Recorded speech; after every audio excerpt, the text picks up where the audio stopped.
Hi everyone, welcome to Artbreak. I am Danielle and I work for Soda Arts. I run Soda Arts, a curatorial and consultancy based here in Sydney.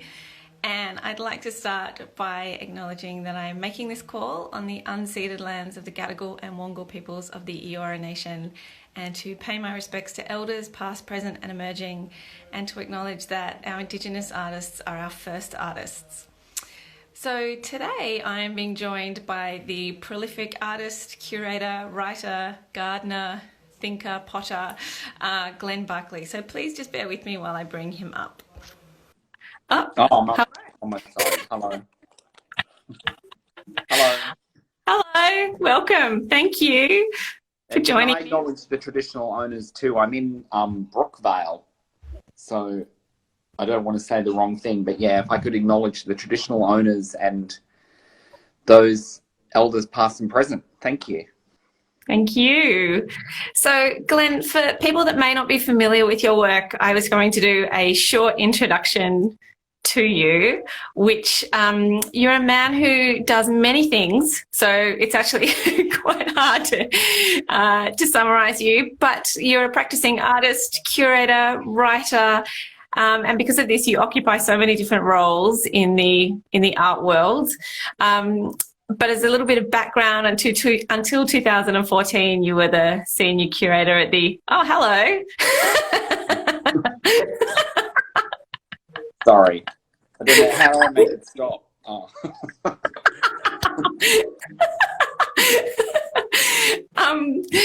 So yes, you were at the MCA in Sydney as a senior curator, but then upon leaving there, oh, hello. Sorry. We could just do this for 15 minutes if you want. It's really fun. Yeah. I don't even know how you do that.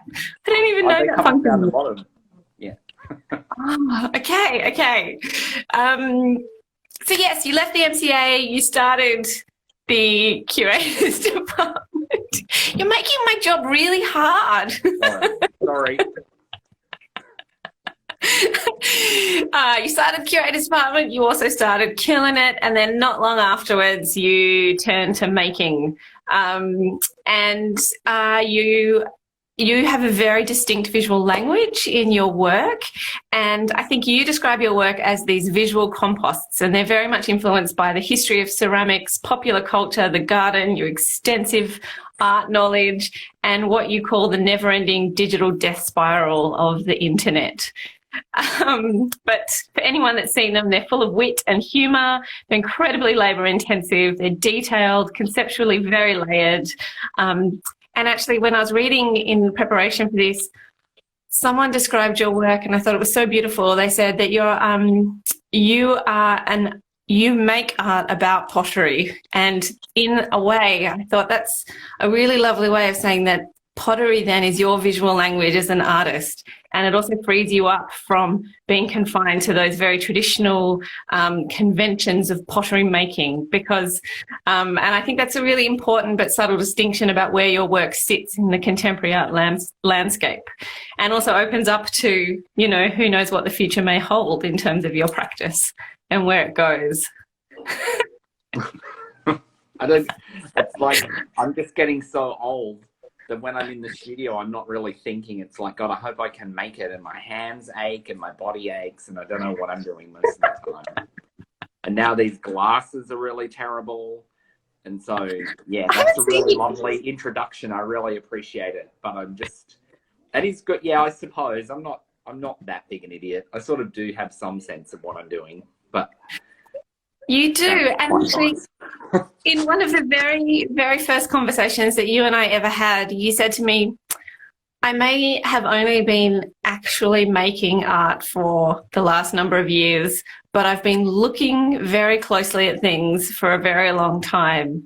And I think that that's just a really nice kind of launching pad into what it means to, you know, what it is to be an artist, and actually how you develop a kind of visual language. So yeah, and it sort of comes out of one of my favorite writers is Stephen King, who's sort of maligned as not being sort of high art, but I just think such a beautiful storyteller. and someone whose work I've sort of read since I was a teenager. And he wrote a book about writing where it's probably one of the best things you can read just about working and making, because it's about the actual trade of being an artist. Like, you have to work, you have to do things. And he said one of the key things to being a writer is reading. And I think you can say that with some visual artists, not all, is, to me, I think the key to my work is about looking. Like, I have looked for a long time and I continue to look at things. It's just what I'm looking at is sort of expanding. Yeah. And I think it feels quite good. For me, I've become very interested in jewelry all of a sudden, and I've started making jewelry, and I started looking at that thinking, wow, there's something really intense and amazing about jewelry. And so I think it's nice. Yeah, I do feel old, but I feel like my brain is still quite active and looking for things. Yeah.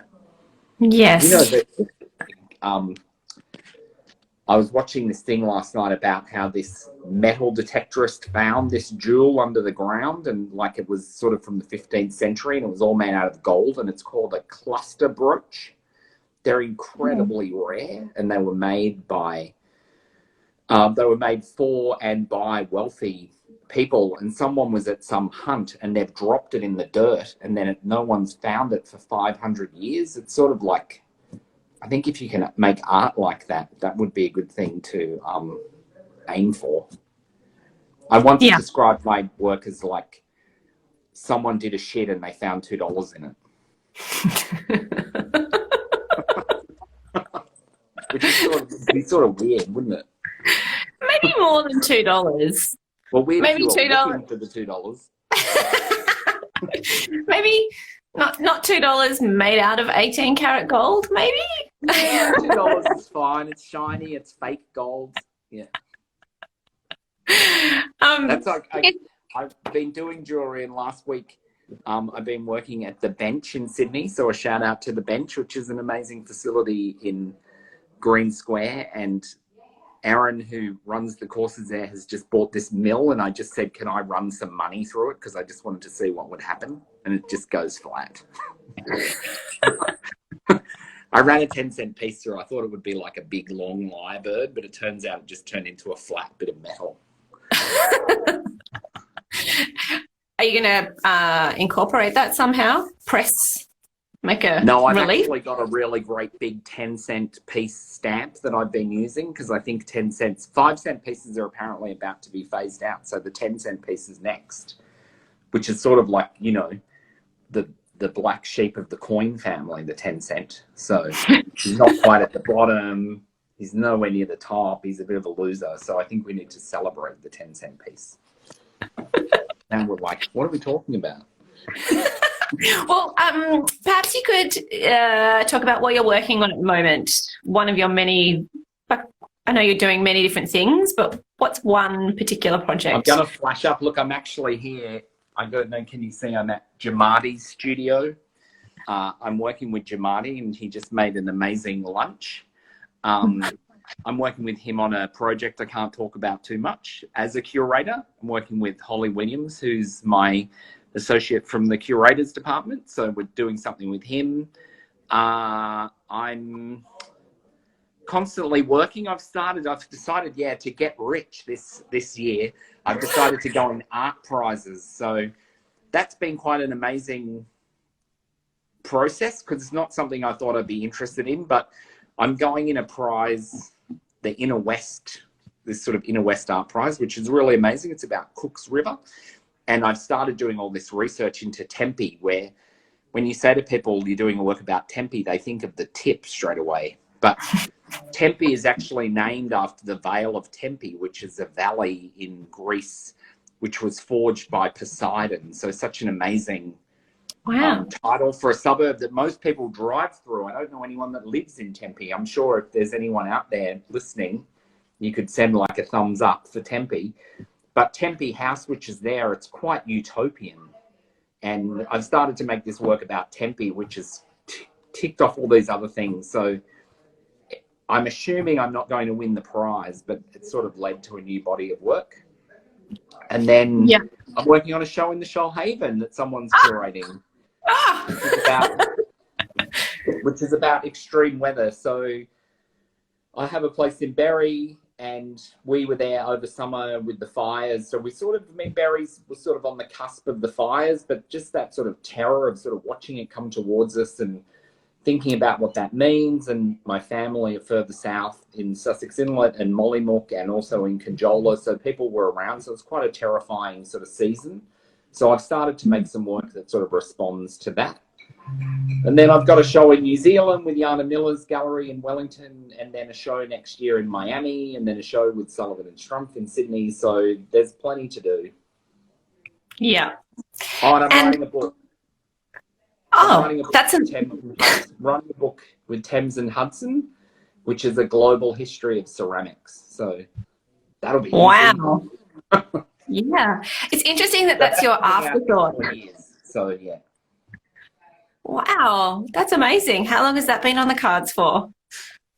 Oh, I've been talking about it for a while, and I think the thing that differentiates this history that we're doing is it's coming from a Australian and New Zealand perspective. So most global histories are written from the view of the colonizers, really, from Europe, from the UK, looking outwards towards the world. And we sort of end up at the bottom, whereas actually by flipping it around, you bring that, so you sort of foreground the world here in the Asia Pacific and sort of traditions within those cultures, which are usually sort of marginalized in those other cultures, which tends to be much more European focused and European collection focused. So yeah, it's a global history written from here. So it's quite exciting. I can't wait to sort of get it rolling. Yeah. Wow.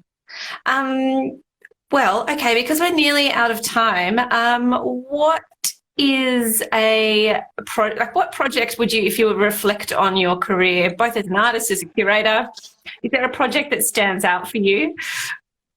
There's that one. Sorry, that one is really good. I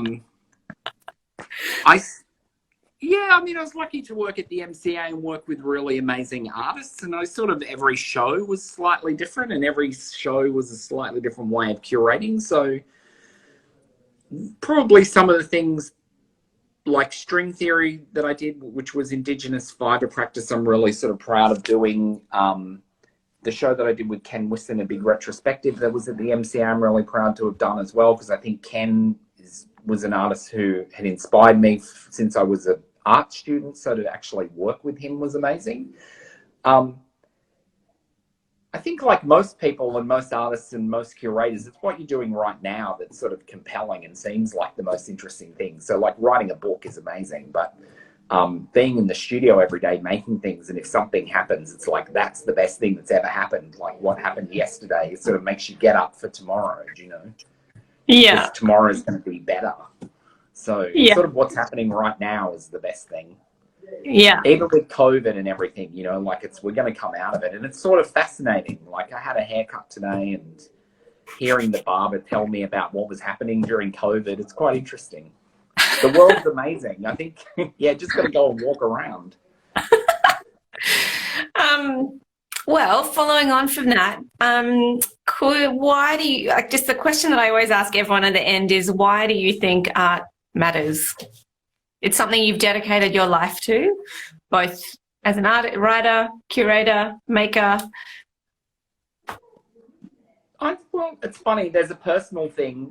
It just matters to me because I really love making it and I can't stop making it. And it's sort of, I don't really care what other people think. So it just matters to me. But sort of thinking about a public and thinking about communities, I think it's an important thing because it's a manifestation of those communities. It's a way of sort of marking periods. It's a way of remembering things in particular. And it's also just, it's what makes us humans, I think, to make art. So that might be quite an esoteric sort of cop-out, like it's quite vague, but it is like, that is what makes us human, is making art and culture. Those things are just so important. So I think that's what's, is that a good answer? It's quite That's a great answer. No, it's a great answer. Okay, well, because we're right on 15 minutes now, so how can people see your work, or if they wanted to purchase any of your work, what's the best way to do that? Okay, the best thing to do is I have a gallery in Sydney, which is Sullivan and Strumpf, who are amazing and are here on Instagram, and you can check them out online. They've been working through COVID and doing an incredible job with all the artists that they show. I show with Niagara Galleries in Melbourne, the incredible Bill Nuttall, and showing alongside people like Ken Wisson in Melbourne. I show with Yana Millers in Wellington in New Zealand, and I show with Mindy Solomon in Miami. So thoughts go out to Mindy and all of our friends in America, because I know things are quite tough there. And I suppose I can say, yes, make sure that you're registered to vote, because it's probably a very important election coming up soon. So, yeah, Mindy does a great job. So, and look, if you're really desperate, you can DM me on Instagram, which is always sort of funny. Yeah. Excellent. And I'll be in touch. Yeah. Yeah.